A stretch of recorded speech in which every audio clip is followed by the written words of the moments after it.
How's everybody doing? Welcome to a special edition of the CK Podcast. I'm your host, Leo Biaz, and today we got both my brothers, Ty and Javier, back. We'll be discussing Bleacher Report's wild lists, having Lonzo Ball over De'Aaron Fox and OG and a bunch of other dudes. That was crazy. We'll discuss the latest rumors on Ben Simmons. We'll have a little dandy of a proposed trade that may have you guys thinking about certain things.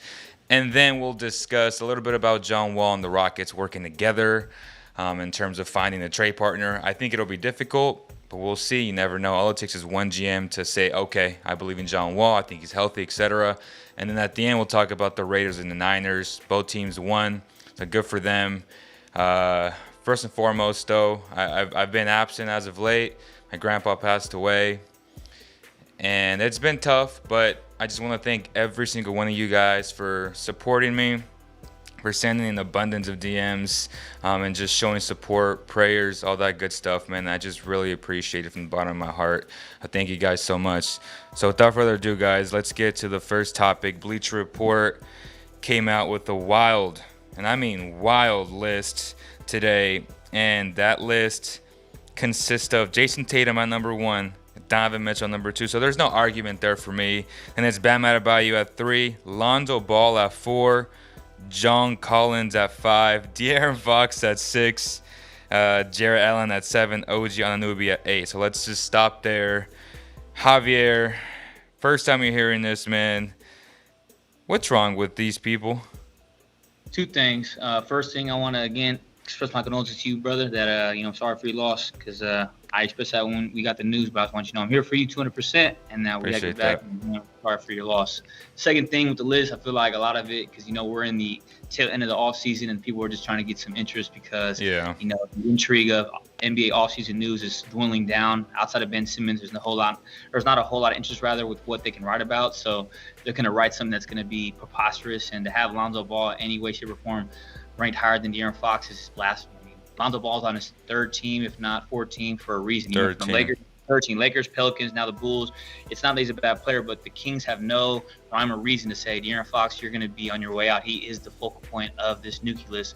Lonzo Ball was let go for whatever reason in L.A. and New Orleans. They didn't even match. I mean, yeah, they got him going to Chicago, but again, he might, whether he starts or not, he's not the focal point of that team in any way, shape, or form. That's Zach LaVine's team. And De'Aaron Fox is a budding star who averaged 25 and 8 last year. And without him, the Kings would be a 5 to 10 win team. Ty, thoughts? I mean, Javi said it best. I mean, De'Aaron Fox obviously has beaten Lonzo Ball in every single head-to-head matchup. There's been times where Lonzo Ball has sat out, literally, and things like that. And so even speaking from an objective standpoint, Javi made a great point that, he's on his third team already. And, clearly 2 teams already passed up on him. He's not the franchise player that a lot of people expect him to be, especially being a number 2 pick. I also think it's blasphemy that John Collins is ahead of De'Aaron Fox. And that, prior to this season, a lot of people were talking about, how Atlanta should definitely not throw money at him. He's not worth it. He's just kind of the very cookie cutter big that just runs up and down the floor and block shots and dunks the ball. In terms of just skill alone, you can even argue that De'Aaron Fox should be at 3, ahead of Bam Adebayo, just because of how he's improved every year he's been in the league. He's shown that, that jumper's improving. That's kind of his biggest knock. You know what I mean? Defensively, he's been getting better. I know that he's not necessarily the greatest defensive player, but I mean, at the end of the day, if Lonzo Ball is this number 4 guy, and it took him this long to finally develop a somewhat consistent jumper, and even at that, he's still inconsistent. Dude, De'Aaron Fox's numbers are way better than Lonzo Ball, and if you just watch the film, I don't know what Bleacher Report's watching. That is just ridiculous. Again, as you said, Ty, you can make an argument that De'Aaron Fox is number 3 on that list. I can't make an argument for him to be number 1 and 2 because I think it's consensus Jason Tatum, Mitchell. I would have Mitchell over Tatum just by a slight edge, but it's 1A, 1B to me. Are you guys comfortable with those two being number 1 and 2? Yes, because their teams are successful. They've had, great statistics. Their teams have made the playoffs and got out of the first round. And most importantly, they have consistently been what their teams have asked them to compute to have a chance to win in their conferences respectively. The teams that we're talking about, besides this year, John Collins' Hawks were bad.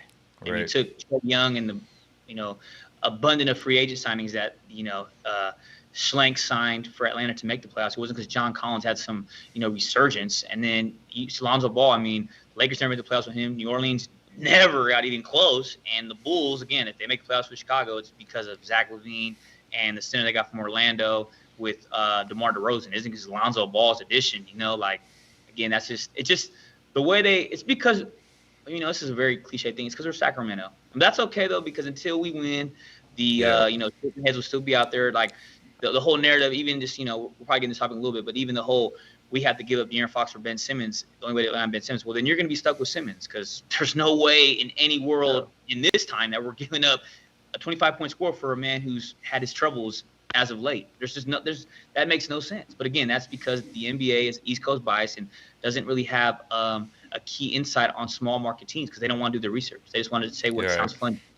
Right. So we proposed, or not we, but I just reposted a post from a Jersey Swap mock trades Instagram page. And this proposed trade, or this mock trade, is Ben Simmons going to Cleveland, which is very interesting. The connection with his agent and LeBron previously in Cleveland, so that kind of makes sense. And, from a fit perspective, it also makes sense to me at least.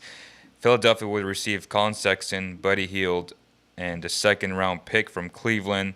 Sacramento would receive Jarrett Allen and a first-round pick from the 76ers. Your initial thoughts, Ty, on that? So the Kings are just giving up Buddy Hield? Yeah. And, man, if I can get Buddy Hield and get Jarrett Allen, and I know you're not that high on him, Leo, but I mean, no. I mean, that's. I mean, to me, that's a really good trade.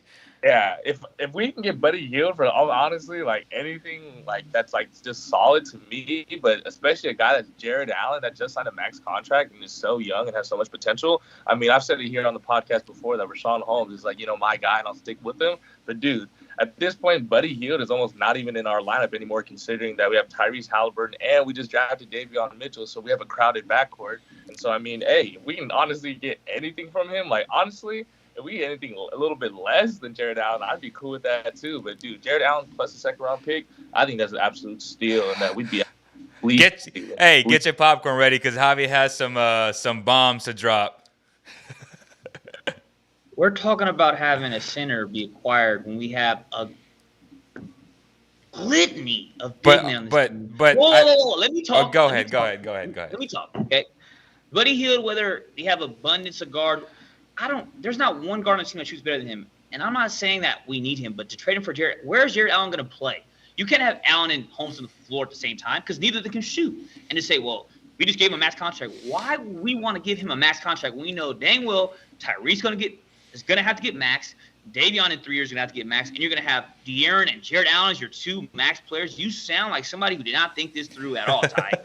Thirdly, I'm not doing any deal with the Philadelphia 76ers unless we get Ben Simmons. I'm not helping them do anything to get up out of that deal because they have put themselves behind, not just in the corner, they're under the ground, under the table, under the room, under the floor of the table in the corner because of all these bad proposals they've had with all these teams of I want 4 first-round picks, 3 superstars, and 5 other pieces of your organization with 5% interest of your actual franchise. I'm not helping Philadelphia do anything competent because they have set themselves so far back and getting any ample value for Philadelphia trading away Ben Simmons. This will only help them try to save face more or less. I'm not letting them get Colin Sexton and who's the other player they're going to get out of the deal? Buddy Hield? No, and no. So, again, it's a no. Ty, go ahead. You know what, Leo? That boy Javi mentioned our crowded front court. Outside of Rashawn Holmes, who do we have? Tristan Thompson, Alex Len, exactly. Metu. Is Metu not going to play? I wouldn't be no more. I wouldn't be surprised if any of those bigs aren't on our team next season. Damian Jones and Metu aren't going to be the team? What? Dude, they're literally like they're not that great of players. What big men get maxed out in the NBA that are worth anything? Just like we mentioned before, like Kings fans love to fall in love. Like, I didn't ask that. I said, what big men in the NBA are promised that have been maxed out? I missed this. Nobody from different teams. Like, dude, Damian Jones was on like 5 different teams last season. No, like, what big men in the NBA have been maxed out that have made contributions to win a championship or even 10 in the playoffs? And don't say Nikola Jokic because him and Jarrett Allen are the same player. So name a big man that's worth maxing out in the NBA that's currently having success on his team with prominence. Name one big man that's a max player right now that's doing something. Don't say Joel Embiid because he ain't Joel Embiid. But my only objection is, and I guess my question to Javi is, when you're a bad team like the Kings, wouldn't you rather take the best player available, regardless of fit or not? No, but where are you going to play him at? Where are you going to put him at? Are you going to put Sean on the bench? Wait, tell me your lineup. No. Tell me your starting lineup. Tell me your starting five and tell me your backup five then, because you're so. Jerry Allen is, yes, we need him. We want him. Yeah, take it. Tell me then who's starting and who's coming off your bench and who you getting rid of. I think they're both starting if that happens. So it'd be, again, like, if you want to categorize guys as a 4 or a 5 or a 3, but Rashawn would technically be your 4, I guess. Can't shoot 3. Right, but I mean, you just have to figure it out, and at that point, it's kind of like, okay, I need to gather more assets type of deal. I get Jarrett Allen out of this. You can later move him or move Rashawn, right, or whoever's value is. The thing is, when you're a bad team, you can't say no to young talent, and that's what Jarrett Allen is, and he's good. Like, he's a good basketball player. That's my point of view. But as in terms of fit, yes, Javi, you're correct. It's not a great fit. But at the same time, when you're a bad team, you can't look at it from a fit perspective. And I think that's what Ty is kind of alluding to, right? The best fit, the best proposition, the best prospect of us is getting Ben. No, for sure. In a perfect world, yes, you want Ben Simmons. But you can make it happen, though. Without question. Here we go again. He's going to get Ben Simmons and Bradley Beal according to Javi again. I didn't say both. I said one or the other. Don't sit there and put words on now. Okay, so I think that's the right perspective. To me, it's the right debate, I guess. We're on all 3 sides, I would say. I'm more in the middle. You guys are more yes and no, so that's fine. But in other news, John Wall and the Houston Rockets have met and mutually agreed to work together on finding a new home for the 5-time All-Star. This is according to Shams. Do you guys think there will be a team out there that will want to take on John Wall's remaining $91.7 million on 2 years? Well, no one in the NBA brass, so to say the Lakers are interested because they get everybody. Then the Lakers will find a way to, they'll pull out, Robert Horry and Luol Deng's contract to trade for him. They'll find a way because Lakers, they need everybody and their mama to help LeBron. Yeah. If not, the Clippers will get him or the Knicks. It'll be something like, to be honest, I don't even care. Like, I ain't worried about John Wall. He shelved himself. He's still a good player, but he wasn't what he was in Washington pre-injury. But I mean, he's going to forfeit some of that money, or some dummy GM is just like going to lose his job in a year because ain't no way, ain't no how John Wall worth. Said 91.7 over 3. Over 2. 45.5 for John Wall. 47.4. Jokes. If you trade for John Wall with that cap figure, you're asking to just lose your GM job. I mean, I don't know who would want that right now. A good franchise, who would want to have John Wall making $45 million a year that's going to contend in the West or East? The Lakers will want Russell and John Wall on the same team. But just think about that, how they'd make that. Ty, like your thoughts? Is there a team out there? The first point I want to make is that the whole Westbrook-John Wall trade, both teams lost, in my opinion. Technically, you can say that the Wizards won because they were able to get some assets in return for Westbrook. Right. And I think a very interesting point was, to the start of the NBA season, the Rockets looked pretty cool. Like, at the very, very beginning, a lot of people were saying that the Rockets won the trade on top of the first-round pick. And then, literally midway through the season, complete flip-flop. The Wizards start winning games. They make a push for the A seed, and the Rockets become the worst team in the NBA, which is absolutely, crazy to even think about. I think ultimately, Javi, to answer your question, what team is going to take on that John Wall atrocious contract? Hey, Sam Presti, let me get another first-round pick. I'll take a couple of them. Yeah. Then that's almost counterintuitive, right? Like, the Rockets literally acquired John Wall on a first-round pick. John Wall on a first-round pick to the Thunder. Like, it's just really surprising to me that John Wall doesn't want to be, but just doesn't really fit kind of in Houston anymore, especially with that youth movement. And it's sad to see the Rockets have turned into, but ultimately, man, I really can't see John Wall going anywhere unless he gets bought out. My thing is with the Rockets is they won the NBA draft, and they have a bunch of young talent. I'm excited to cover that team all this year. We've gone an abundance of Rockets fans on this channel, just subscribing and just engaging with us on all Rockets. And we have about 18,000 views on our chosen one. Our Jalen Green chosen one video, and they're responding to it, and I just feel like their future is so bright. And this was the move that I was talking about, is whether or not John Wall can work out a buyout. It seems like he doesn't want to. Obviously, who wants to give up $91 million?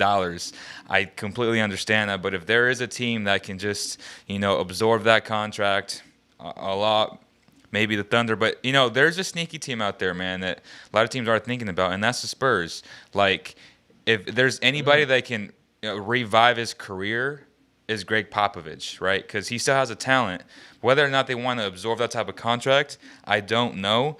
They have an abundance of guards that they can trade. So that's just a team that I'm, thinking about. But in terms of the Rockets, they got guards, they got centers.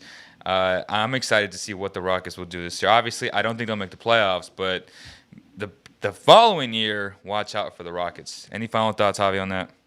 Just, I really think truly the Rockets might not have been a 40-win team last year, but I think if Wood would have stayed healthy and Victor Oladipo would have been a professional, I think they could have won 35+. Not been like 8 seed, 41 win, but I feel like if they would have had Christian Wood not roll that ankle as well, grade 3. Christian was playing at an all-star level. Him and DeMarcus with Oladipo and John Wall, like, I think that's a 35+ win team. They're not in this, we're just bad. And then Oladipo thinks, maybe I should stay with them. I mean, me and Wall in the backcourt. I got DeMarcus. I got Christian Wood. I mean, they probably wouldn't have Jalen Green, but I mean, again, like, they would be a respectable franchise again. But again, Christian Wood gets hurt, DeMarcus, implodes and he loses his cool. Oladipo. That's why he's playing for prove a deal, because he thinks he's better than he actually is, and his injury history just consistently follows him. And the Rockets are now the number 1 worst team ranked in regards to having the first overall pick in this draft, or second overall, and they're like obviously the worst team in the Western Conference in my estimation. But again, Jalen Green's a good young star. They got some good young talent. Most importantly, they have, without a shadow of a doubt, the first priority in developing a guy of Jalen Green's skill set under an open umbrella. There's nothing like, you have to develop him out. He can develop at his own pace, because of a lot of teams have franchises and GMs that you need to develop your talent right now. Like, for instance, i.e. the Warriors. This team is going to say, Jalen Green, take your time, because we are in no rush. And that's a great thing for Jalen Green, who, he played professionally at the G League level, but he didn't go to college, obviously. He played at, the school at Napa, balled out, and, now he's on his way to the NBA. So, good luck to Jalen Green, Fresno kid, and, I'm rooting for him, Northern California dude, California kid, rooting for him in Houston. Very well said, Javi. Let's question. Hey, who has a brighter future, the Pistons or the Rockets? Oof. I'll take Green. He's from California, so I'll probably biased. But If you break down what they did, right? Grabbing Alperen Şengün, which is something that the Kings should have done, giving up 2 future picks, very protected picks, which the Rockets did, to move down to get him at number 16 for the Thunder. And for the Thunder to not take Alperen Şengün at that spot, needing a center, was just astonishing to me, right? So, a huge get for the Rockets. To me, Şengün is going to be pretty close to an all-star level player, in my opinion. And if you add that with Christian Wood and a potential star in Jalen Green, they reloaded like Alabama does. And I'm just shocked how they got 4 first-round talents the way they did. So, but then you go back to Detroit. They got Saddiq Bey from last year, who was just a hell of a basketball player, and I watched him play in Summer League. He's gotten a lot better, stronger. He's a guy that's going to start on your team, right, as a 4th option for the next decade. Like, he's that type of player, a Villanova product that's just ready to play right now, and an impact now player. But you got Cade. Killian, I'm not sold on Killian yet, but you got Cade, right? But I think I'm going to give the slight edge to the Rockets. You, Javi. All right, you said the Rockets, and then you, Ty. Hey, man, real quick, Ty. Go ahead. Jalen Green went to Clifford Prep, Napa, California, North Bay, where I'm from. He did. California kid, Fresno City of Fresno. Jalen Green. He was the number 1 ranked prospect going into his senior high school. Ain't nothing deteriorated. Yeah, he didn't have the prominence of being on a college level stage, on the TV national market. But Jalen Green is the best prospect in this draft. I don't care how good Cade Cunningham played at Oklahoma State or, because he played for the Cowboys, or whatever university he went to. Cade Cunningham ain't Jalen Green. And that's facts. That's blasphemous. That's blasphemous. Cade Cunningham is the best player in this draft. Well, we can agree to disagree, but okay. Cade Cunningham is Ben Simmons with a jump shot. Oh. Without a jump shot.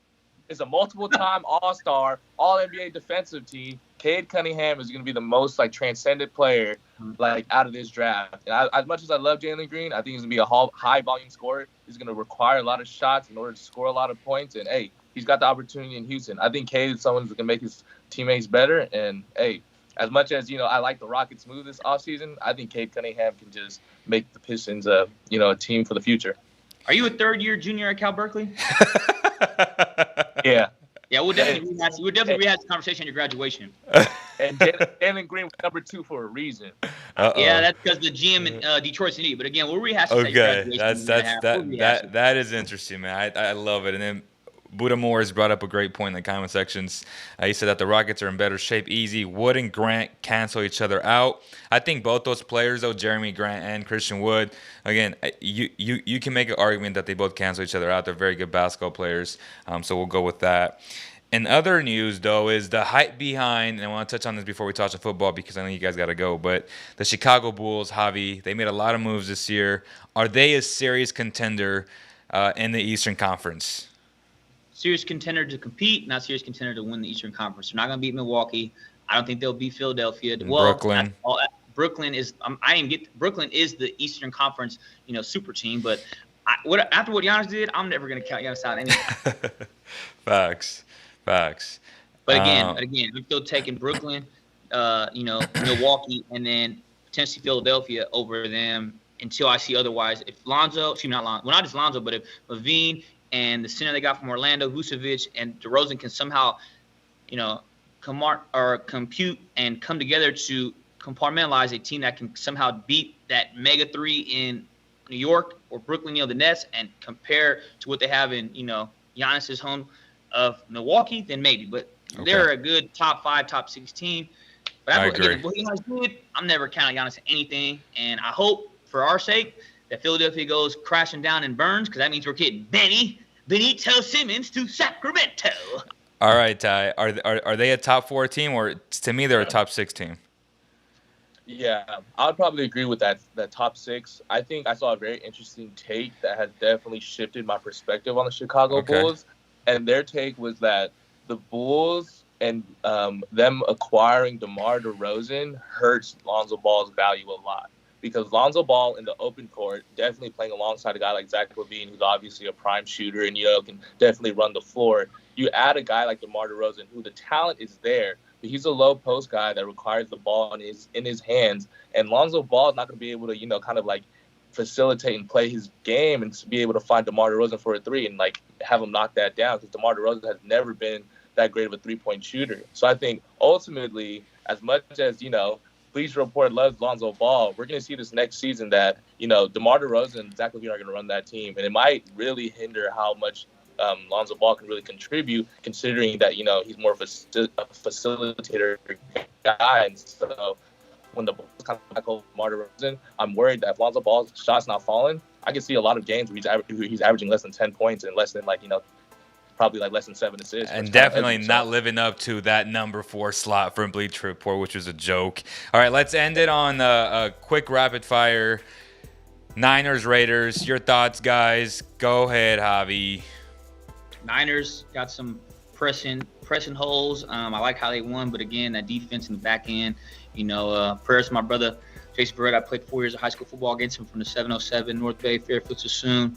That injury he had on that artificial turf. Can we please, inform the public and all our subscribers that artificial turf needs to be banned from NFL and all football stadiums in general. It's just a way to tear your ACL in a more fast, quick, and unpractical nature, and that's exactly what happened to my boy Verrett, who had an all-star Pro Bowl caliber year last year for the Niners. Yeah.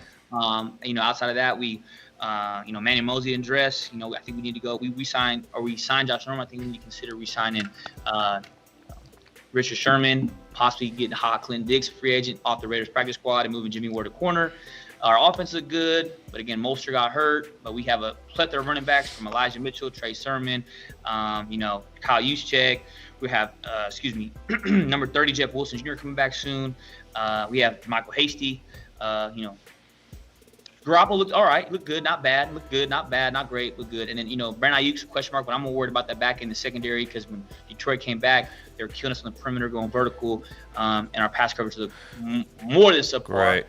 Hey, congratulations to Las Vegas getting that win over the Ravens. I feel like the Ravens group, hey, a win's a win, and respect you guys getting a win against a quality opponent on Monday night, opening out of the season. That's a great win, and good way to set the tone for you guys. It's a great victory for Las Vegas and Gruden. For sure. A quick question about Derek Carr, because there's always that, Derek Carr is not clutch or Derek Carr can't get it done. And I've been on Team Carr for a while just because I know that the Raiders have had an awful defense for a long time.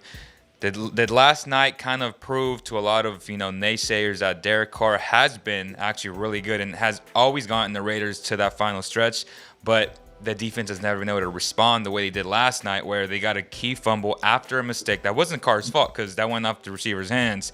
But do you think, Javi, that Derek Carr is closer to that really good class of quarterbacks in the NFL?